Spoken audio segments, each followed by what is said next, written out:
ರಿಯಾಸ್ ಕಿಚನ್ಗೆ ಸ್ವಾಗತ. ಇವತ್ತು ನಾನೊಂದು ಬೋಂಡ ಮಾಡ್ತಾ ಇದ್ದೀನಿ ರೀ. ಈ ಬೋಂಡಕ್ಕೆ ನೋಡ್ರಿ ಮೆಂತ್ಯ ಸೊಪ್ಪು ತೊಳೆದ್ಬಿಟ್ಟು ಕಟ್ ಮಾಡಿ ಇಟ್ಕೊಂಡಿದ್ದೀನಿ ರೀ. ಒಂದು ಕಟ್ಟು ಪಾಲಕ್ ಸೊಪ್ಪು ತೊಳೆದ್ಬಿಟ್ಟು ಸಣ್ಣಕ್ಕೆ ಹೆಚ್ಚಿಟ್ಕೊಂಡಿದ್ದೀನಿ. ಆಲೂಗಡ್ಡೆ ಈ ಥರ ಸಣ್ಣಕ್ಕೆ ಕಟ್ ಮಾಡಿ ಇಟ್ಕೊಂಡಿದ್ದೇನೆ. ಮತ್ತು ಮೀಡಿಯಮ್ ಸೈಜಿಂದು ಈರುಳ್ಳಿ 2 ಕಟ್ ಮಾಡಿ ಇಟ್ಕೊಂಡಿದ್ದೇನೆ. ಮತ್ತು ಒಂದು ಹಸಿಮೆಣಸಿನ್ಕಾಯಿನ ಕಟ್ ಮಾಡಿ ಇಟ್ಕೊಂಡಿದ್ದೇನೆ ರೀ. ಇವಾಗ ನಾವು ಆಲೂ ಬೋಂಡ ಅಂದರೆ ಆಲೂ ಇದ್ದದ್ದು ಸೊಪ್ಪಿಂದೆಲ್ಲ ಹಾಕಿ ಒಂದು ಬೋಂಡವನ್ನು ಮಾಡ್ತಾಯಿದ್ದೀವಿ. ಒಂದು ಬೌಲ್ನಷ್ಟು ಇಲ್ಲಿ ಪಾಲಕ್ ಸೊಪ್ಪನ್ನು ಹಾಕ್ಕೊಂಡಿದ್ದೀನಿ ರೀ. ಪಾಲಕ್ ಸೊಪ್ಪು ಹಾಕಿದ್ಮೇಲೆ ನಾನಿಲ್ಲಿ ಈರುಳ್ಳಿ ಮತ್ತು ಹಸಿಮೆಣಸಿನ್ಕಾಯಿನೂ ಸಹ ಹಾಕ್ತಾಯಿದ್ದೀನಿ.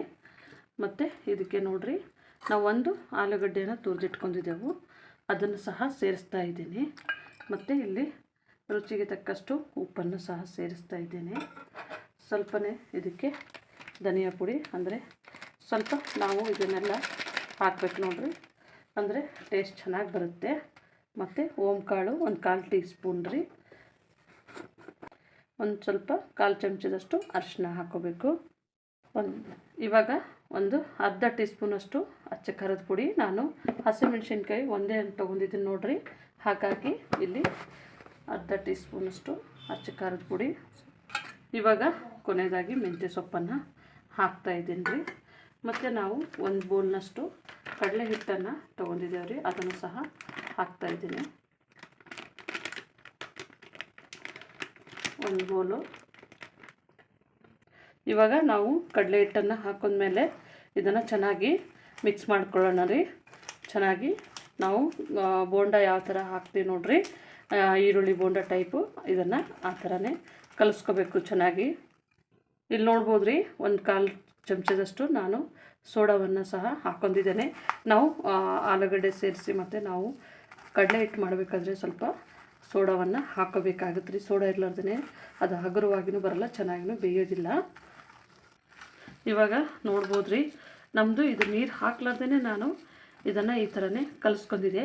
ಸ್ವಲ್ಪ ನೀರು ನೋಡಿಬಿಟ್ಟು ಈ ಥರನೇ ಕಲಿಸ್ಕೊಳ್ರಿ, ಅಂದ್ರೆ ತುಂಬ ಟೇಸ್ಟ್ ಬರುತ್ತೆ. ಇದು ಪಾಲಕ್ ಸೊಪ್ಪು ಮತ್ತು ಮೆಂತ್ಯ ಸೊಪ್ಪಿನಲ್ಲಿ ನಾವು ಇದನ್ನು ಈ ಥರ ಬೋಂಡ ಮಾಡಿದ್ರೆ, ಅದ್ರ ಜೊತೆ ಹಾಲು ಇದೆ ನೋಡಿರಿ, ಸ್ವಲ್ಪ ಮೀಡಿಯಮ್ ಸ್ಲೋನಲ್ಲೇ ಇಡಬೇಕು. ಇಲ್ಲಿ ನಾವು ಈಗ ಆಯಿಲನ್ನು ನಾನೀಗ ಆಯಿಲನ್ನು ಬಿಸಿ ಮಾಡ್ಕೊಳ್ಳೋಕೆ ಇಟ್ಕೊಂಡಿದ್ದೀನಿ ರೀ. ಇವಾಗ ನಮ್ಮದು ಹಿಟ್ಟು ಕಲಿಸೋದು ಆಗಿದೆ. ಕಡಲೆ ಹಿಟ್ಟೆಲ್ಲ ನಾವು ಮಿಕ್ಸ್ ಮಾಡ್ಕೊಂಡಿದ್ದೀವಿ.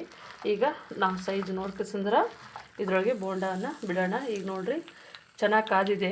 ನಾವು ಸ್ವಲ್ಪನೇ ಎಲೆ ಹಾಕಿ ನೋಡಿದ್ದೀನಿ ರೀ. ಇವಾಗ ರೆಡಿ ಆಗಿದೆ ನಮ್ಮದು.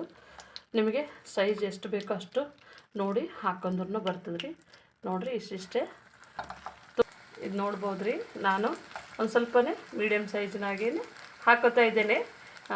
ಇದು ಸ್ವಲ್ಪ ಸ್ಲೋ ಫ್ಲೇಮ್ನಲ್ಲೇ ಇಟ್ಟು ಬೇಯಿಸಿದ್ರೆ ಚೆನ್ನಾಗಿ ಬರುತ್ತೆ. ಇವಾಗ ನೋಡ್ಬೋದು ರೀ ನಮ್ಮದು, ನಾನು ಮೊದಲನೇದಾಗಿ ಹಾಕಿದ್ದು ನೋಡಿರಿ, ಅದನ್ನು ಈ ಥರನೇ ತಿರುಗಿಸ್ಕೊತಾ ಇದ್ದೇನೆ. ಅಂದರೆ ನೋಡಿರಿ ಕಲರ್ ಚೆನ್ನಾಗಿ ಬಂದಿದೆ ನಮ್ಮದು. ಇದನ್ನು ಸಹ ಸ್ವಲ್ಪ ಇದನ್ನು ಸ್ಲೋ ಫ್ಲೇಮ್ನಲ್ಲೇ ಇಡಬೇಕು ರೀ. ಆಲೂಗಡ್ಡೆ ಹಾಕಿ ನೋಡಿರಿ, ಅದಕ್ಕೆ ಸ್ವಲ್ಪ ಆಲೂಗಡ್ಡೆನೂ ಚೆನ್ನಾಗಿ ಬೇಯಬೇಕಾಗತ್ತೆ ರೀ. ಹಾಗಾಗಿ ನಾನು ಇದನ್ನು ಈ ಥರ ಬೇಯಿಸ್ಕೊತಾ ಇದ್ದೇನೆ. ಎಣ್ಣೆಯಲ್ಲಿ ಫ್ರೈ ಮಾಡಬೇಕು ರೀ ಚೆನ್ನಾಗಿ. ಕಲರ್ ನೋಡಿರಿ ಚೆನ್ನಾಗಿ ನಮ್ಮದು ಗೋಲ್ಡನ್ ಬ್ರೌನ್ ಬರ್ತಾಯಿದೆ. ಈಗ ಒಂಥರ ಮಳೆಗಾಲದಾಗ ಇದು ಯಾವಾಗಲೇ ಮನೆಯಲ್ಲಿ ಟೈಮ್ ಪಾಸಿಗೆ ಈ ಥರ ಒಂದು ಸಾಯಂಕಾಲ ಸೊಪ್ಪಿನಲ್ಲಾದರೆ ಸ್ವಲ್ಪ ಹೆಲ್ದಿಯಾಗಿರುತ್ತೆ ನೋಡಿರಿ, ಹಾಗಾಗಿ ನಾನು ಇದನ್ನು ಮಾಡಿದ್ದೇನೆ. ಇವಾಗ ನೋಡ್ಬೋದು ರೀ, ನಾನು ಚೆನ್ನಾಗಿ 2 ಸೈಡನ್ನೂ ಸಹ ಫ್ರೈ ಮಾಡ್ಕೊಂಡಿದ್ದೇನೆ. ನೋಡ್ಬೋದು ನಮ್ಮದು ಕಲರ್ ಚೇಂಜ್ ಆಗಿದೆ. ಬೋಂಡದಾಯಿತು, ಆಲೂಗಡ್ಡೆದಾಯ್ತು ರೀ, ಎಲ್ಲ ಕ್ರಿಸ್ಪಿಯಾಗಿ ಬೆಂದಿದೆ. ನಾನು ಇದನ್ನು ಇವಾಗ ತೆಗೆದಿಟ್ಕೊತಾ ಇದ್ದೀನಿ ರೀ. ನೋಡ್ಬೋದು ಈ ಕಲರ್ ನಮ್ಮದು ನೋಡಿರಿ ಗೋಲ್ಡನ್ ಬ್ರೌನ್ ಆಗಿದೆ.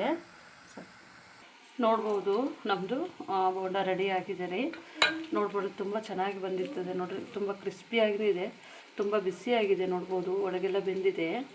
ನೀವು ನಮ್ಮ ಚಾನಲನ್ನು ಸಬ್ಸ್ಕ್ರೈಬ್ ಮಾಡಿ, ಲೈಕ್ ಮಾಡಿ, ಶೇರ್ ಮಾಡಿ. ನಮ್ಮ ವಿಡಿಯೋನ ನೋಡಿದ್ದಕ್ಕಾಗಿ ಧನ್ಯವಾದಗಳು.